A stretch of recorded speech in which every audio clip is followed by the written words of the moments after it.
yoom akka biyya lafaa kanarraa wal dhabnu hin beeknu garuu dhiifama walii gochuutiin hin dandeenyu jechuudha. Ijoollee maal dhugaa rabbi namni walitti muufattanillee dhiifama waliif godha.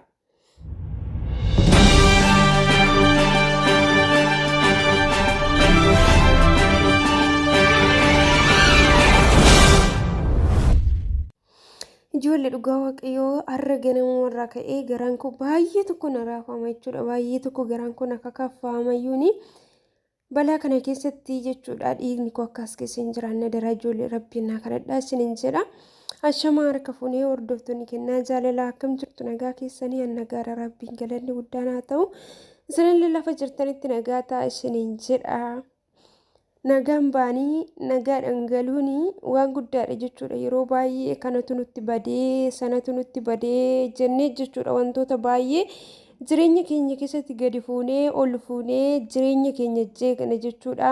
Miira addaa ta'e tokkoon gaaffii adda addaa sammuun keenya nu dhiyeessuudhaan jechuudha. Haa ta'uyyuu malee namni jechuudha sa'aatii kanaan booddee maal akka ta'u hin beeku jechuudha. Nagaan ba'ee nagaan mana ofiitti kan nama deebisu nagaan baasee iddoo ba'aa sanaan kan nama geechisee gara manaatti illee deebisee nama galchuutii kan danda'u uumaa ofiiti jechuudha obboloota kooyi.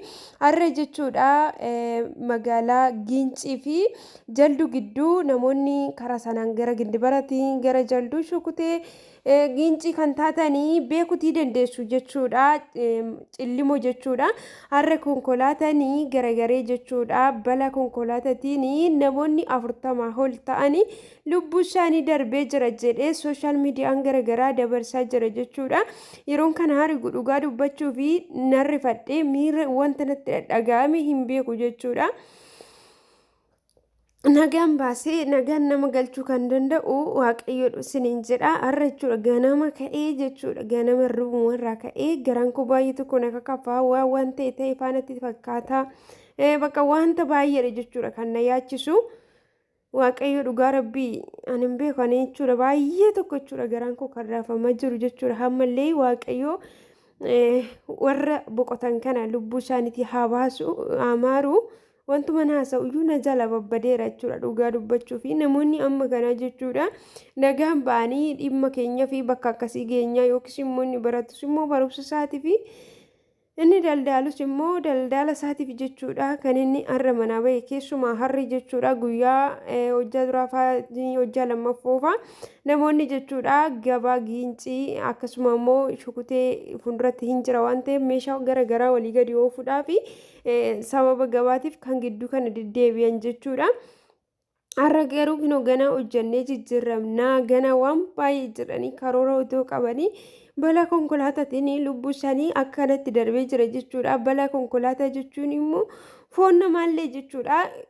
Iddoo isaatii ciccitee iddoo isaatii bada jechuudha. Balaan konkolaataa baay'ee ulfaataadha jechuudha.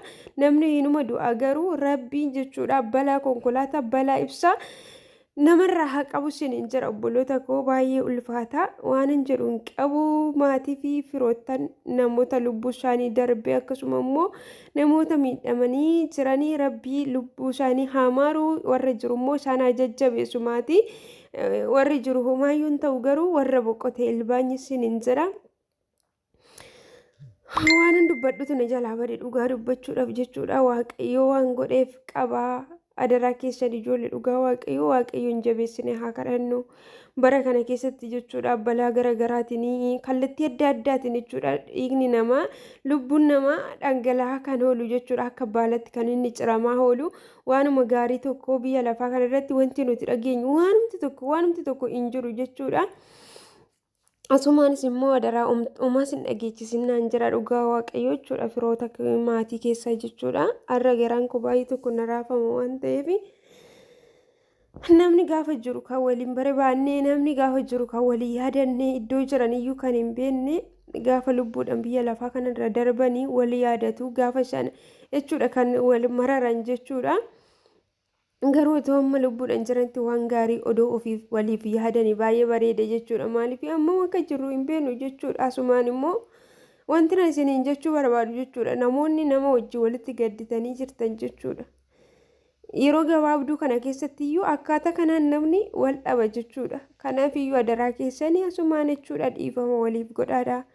ammamiyyuu isinitti balleessanii dhiifama dhaqaatu gaafadhaa isiniin jedhatu yeroo qabdanii yeroo nama jiru kun jechuudha borutti argachuuti dhiisuu dandeenya jechuudha yeroo kana argachuuti dhiisuu dandeenya jechuudha kanaafuu yerootii hin qabina warri nama wajjin jechuudha kallattii adda addaatiin walitti gufattanii jirtanii ammamiyyuu isinitti haamuuf ammamiyyuu sinaa miidhamni keessan ammamiyyuu haa ta'u jechuudha.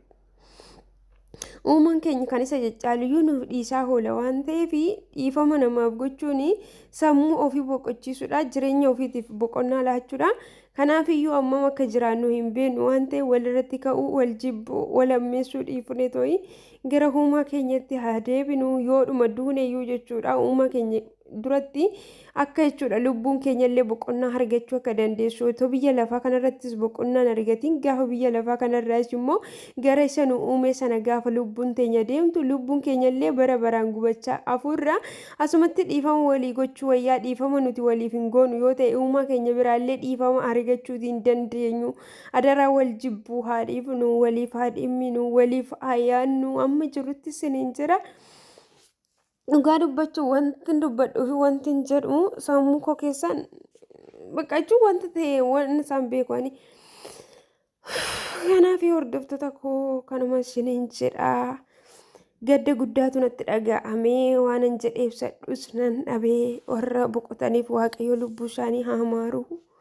Adaraa keessanii waaqayyoon kadhadhaa waaqayyo akka nagaatti nu baasee nagaatti nu galchuu seexannis yeroo tokko keessatti lubbuun nama kallattii hin taaneen jechuudha odoo yeroo namaa hin ga'in lubbuu namaa dabarsuuti barbaada hojii seexanaa immoo isuma kanadha isiniin jira kanaaf yeroo hundumayyuu maatii keenyafillee haa kadhannu ofii keenyafillee haa kadhannu uumaa keenyatti yeroo hundumayyuu hariiroo gaarii uumaa keenya wajjin haa qabaannu isiniin jedha hordoftoota koo waan na wajjin turtaniif guddaa galatoomaa amma viidiyoo biraatiin deebinee wal arginutti. Turtii gaarii naaf qabaadhaa waaqayyo uumaan immoo si wajjin haa ta'u baay baay.